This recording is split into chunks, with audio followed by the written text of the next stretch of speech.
Thank you for downloading this podcast.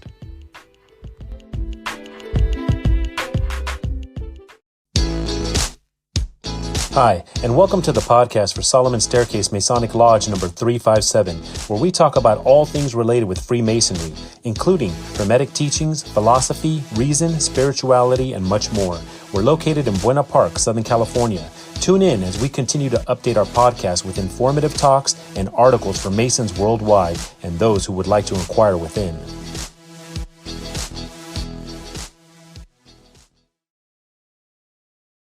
All right, welcome back. We are at Chapter 50 of Mackey's Revised History of Freemasonry. And Chapter 50 is Early Freemasonry in Britain. From the time of the conquest of Britain by Claudius to the final departure from the island by the Romans in the beginning of the 5th century, there was a period of about 350 years. During this long occupation, the Romans had held, if not undisputed, at least governing sway over the greater part of the island. Roman legions had been permanently stationed in several towns, Roman colonies had been established, Roman citizens had made homes and settled in greater numbers, Roman arts and civilization had been introduced, and as we have already shown in a preceding chapter, the native inhabitants had become almost Romanized in their manners and customs. We cannot suppose that the control for so long a continuity of years of a powerful empire, noted for its cultivation of the arts, should not have been productive of the effects that must always result from the intimate and extended mixture of a refined with an uncivilized people. Among the arts introduced by the Romans, there is none that could have so much attracted the attention of the natives as that of architecture. Of all the methods of human industry that are intended to supply the wants or promote the comforts of life, the art of building is placed in the most prominent position. All the arts, says Cicero, which relate to humanity, have a certain bond of union and a kind of kinship to each other.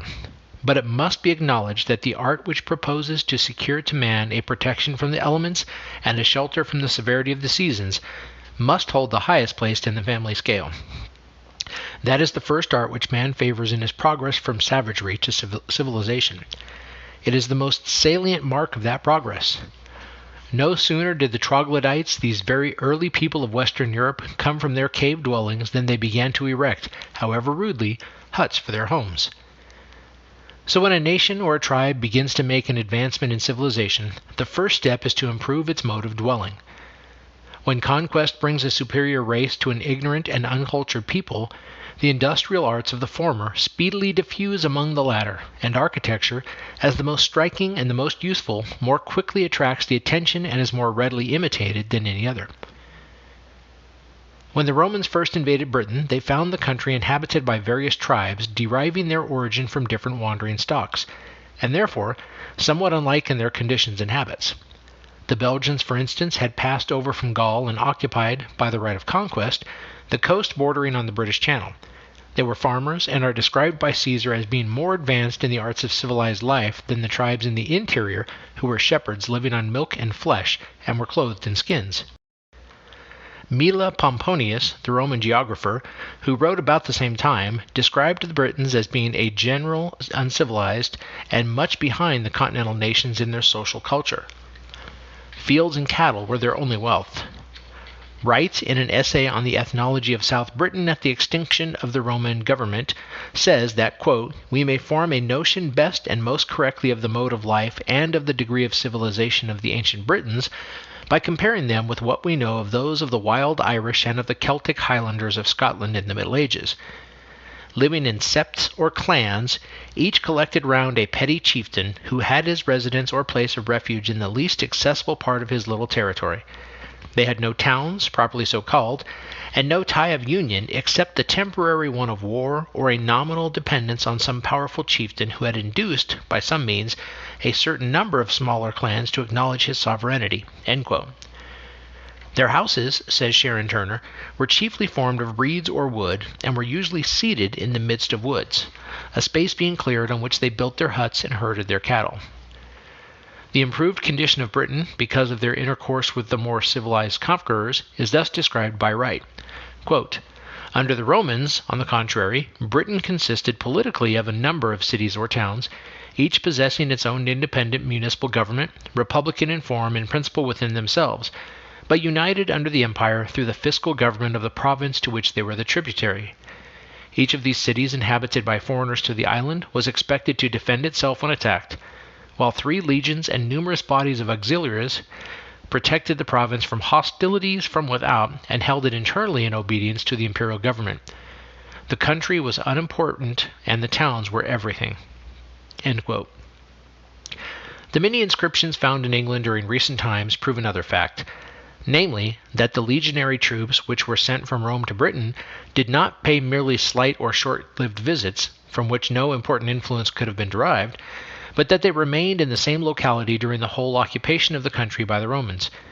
They actually formed military colonies, making homes in the towns in which they lived, and insensibly imparting the use of the Latin language and the adoption of Roman manners to the people.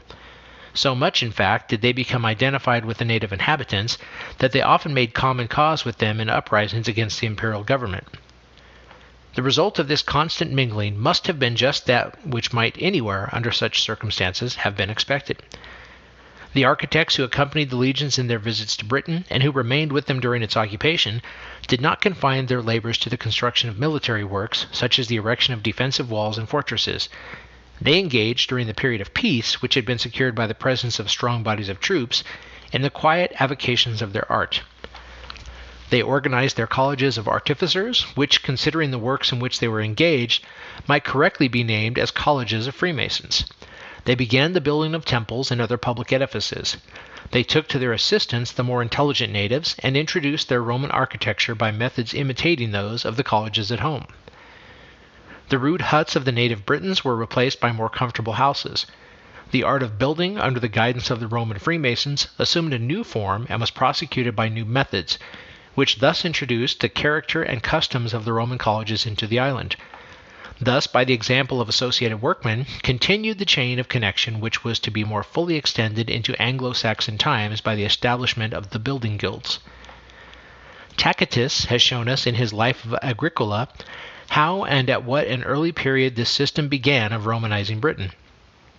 In the last quarter of the first Christian century, Agricola arrived in Britain, having been appointed governor of the province. The island, having hardly yet recovered from the recent uprising of Queen Boadicea, was still in a rebel condition. The first efforts of Agricola were of course directed to the restoration of peace and order, and to the correction of civil and political abuses. His next business was to introduce a system of regulations whose tendency should be to civilize the natives.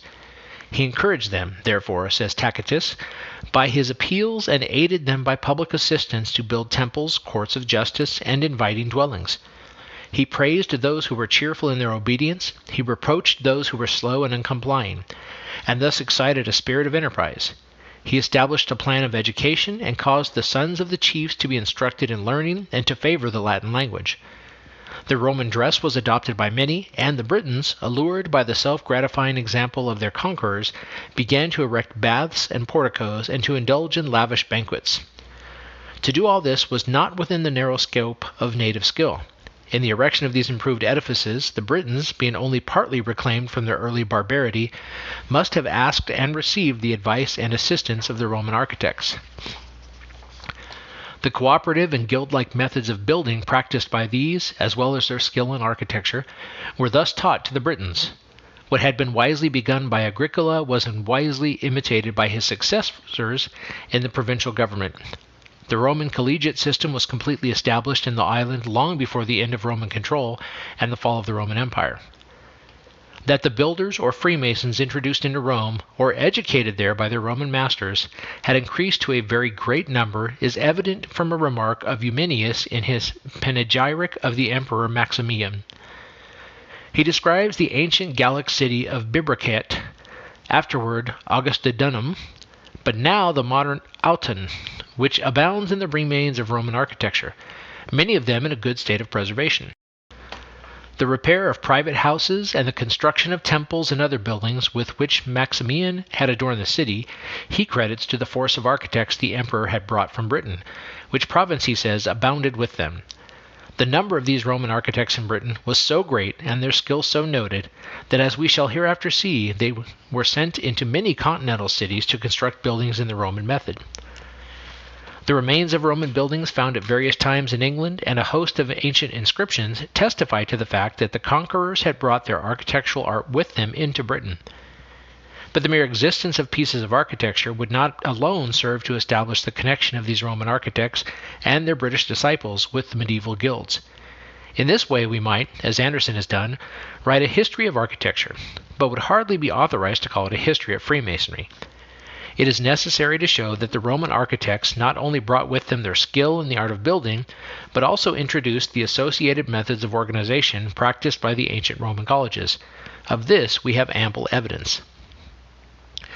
The Reverend James Dalloway, in his Collections for a Historical Account of Masters and Freemasons, a part of his Discourses upon Architecture in England, says that the first notice that occurs of an associated body of Roman artificers who had established themselves in Britain as a votive inscription in which the College of Freemasons dedicate a temple to Neptune and Minerva, and to the safety of the family of Claudius Caesar. This was discovered at Chichester in the year 1725. The tablet is a slab of gray Sussex marble and was found by the workmen who were digging a cellar. They ignorantly or carelessly fractured it. Having been pieced together, the slab is now preserved at Goodwood, the seat of the Duke of Richmond, near Chichester. In his History of West Sussex, Dalloway gives a facsimile of the slab and the inscription, which is in the following words. And then it has it in Latin, and I'm not going to try to butcher that. The original is here given to furnish to the reader an idea of the character of the inscriptions, which are the memorials of the labors of these College of Artificers, which have been found in all countries into which the Romans extended their power. The probable translation of this inscription is as follows: The College of Artificers, and they who there preside over the sacred rites by authority of King Cogidubnus, the legate of Tiberius Claudius Augustus in Britain, dedicated this temple to Neptune and Minerva for the welfare of the imperial family, Pudens, the son of Pudentinus, having given the site. An article on the origin and progress of Gothic architecture by Governor Pownall is in the 9th volume of the Archaeologia of the London Society of Antiquaries.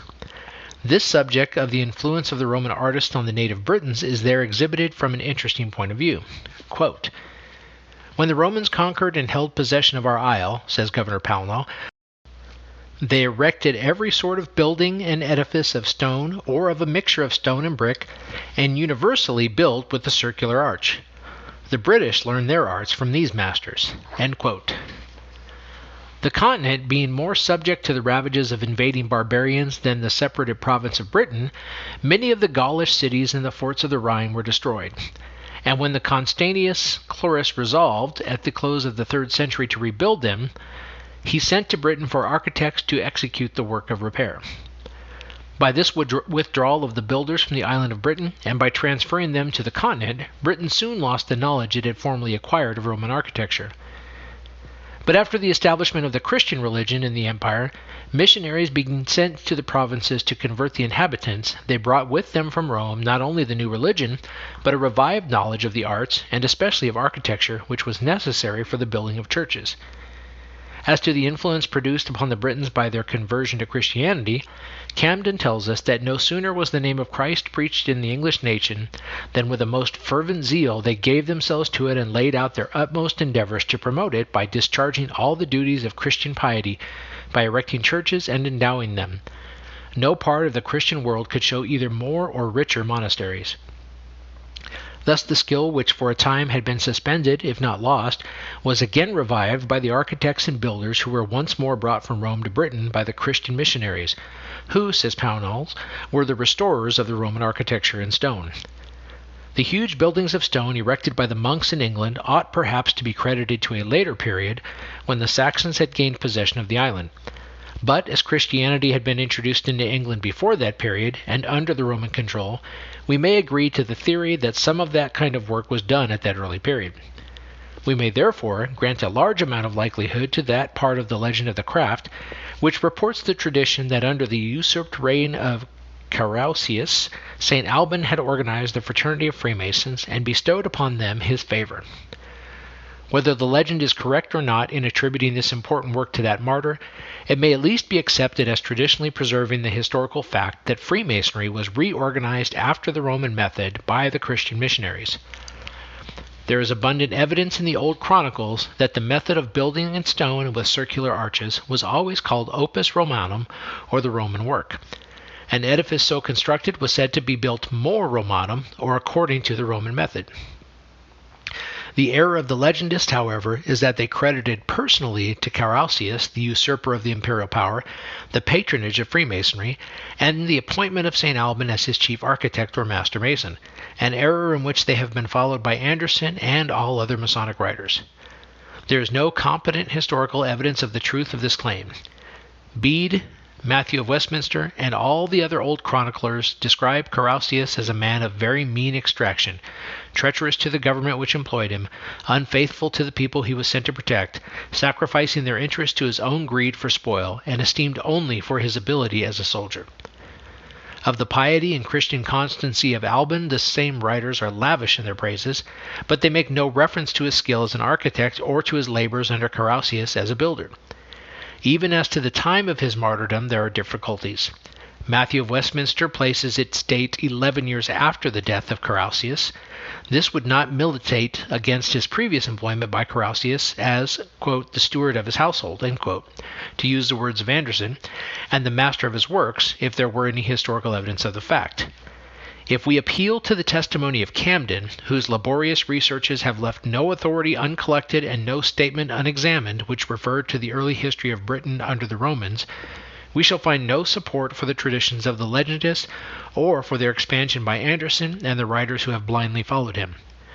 Of Carausius, we only learn from Camden that after his reconciliation with Maximian, he governed Britain in perfect peace, and that he repaired the wall at the mouth of the Clud and fortified it with 7 castles.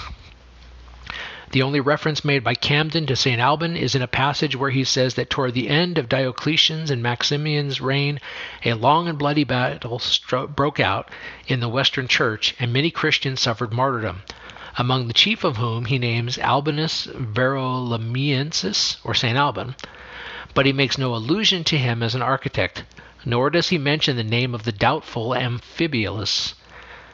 Further on, he credits to the town of Verulam the honor of having given birth to St. Alban, who he calls a man justly eminent for his piety and steadiness in the Christian faith, who, with an invincible constancy of mind, suffered martyrdom, the first man in Britain. He relegates the legends which were told in connection with his passion, but while he dwells on his piety and his constancy to the faith which gave him all his fame, he says nothing of his labors as an architect, nor does he in any way connect him with Carausius. We must therefore reject the whole story of Carausius and St. Alban as not proven, so far as it implies that the emperor was a great patron of Freemasonry and the saint his master workman. We find no historical foundation for it.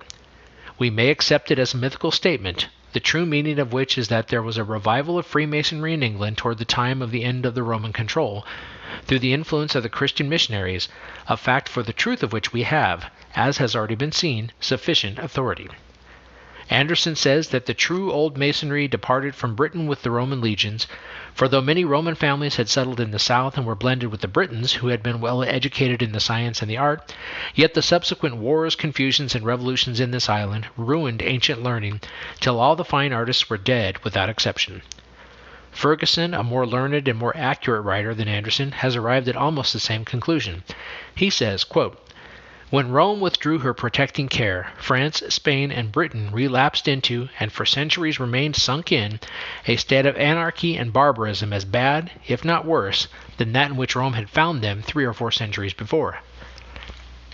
It was in vain to expect that the hapless natives could maintain either the arts or the institutions with which Rome had endowed them. End quote. However, Ferguson makes a very important admission later on which greatly modifies the opinion he had just expressed, when in continuing the paragraph he says, quote, but it is natural to suppose that they would remember the evidences of her greatness and her power, and would hardly go back for their sepulchres to the unchambered molehill barrows of their forefathers, but attempt something in stone, though only in such rude fashion as the state of the arts among them enabled them to execute. End quote. This is all that the theory advanced in this work contends. The assertion of Anderson is altogether too sweeping and general. That of Ferguson admits that the influences of Roman control had not been entirely wiped out by the leaving of the legions. Rome, which had administered the government for centuries, could hardly fail, to use his own language, to leave some impress of her magnificence on lands which she had so long occupied. The testimony of all historians will not permit us to deny or to doubt that after the end of the Roman control in Britain, there was a decay of architecture as well as of the other arts.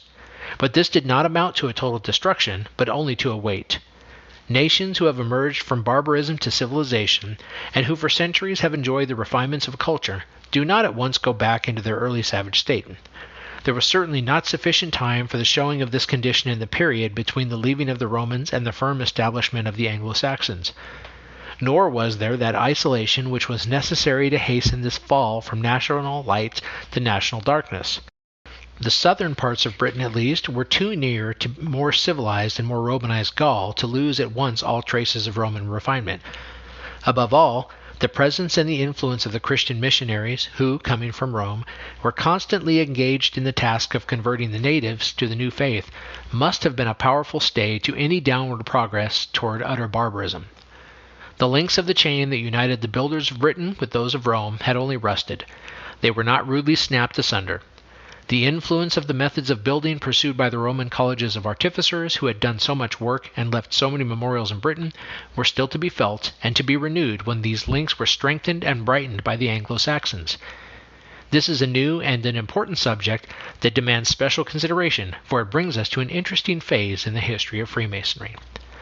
So that ends Chapter 50, and we will pick it up next time with Chapter 51, Freemasonry among the Anglo-Saxons. And as always, thank you for listening.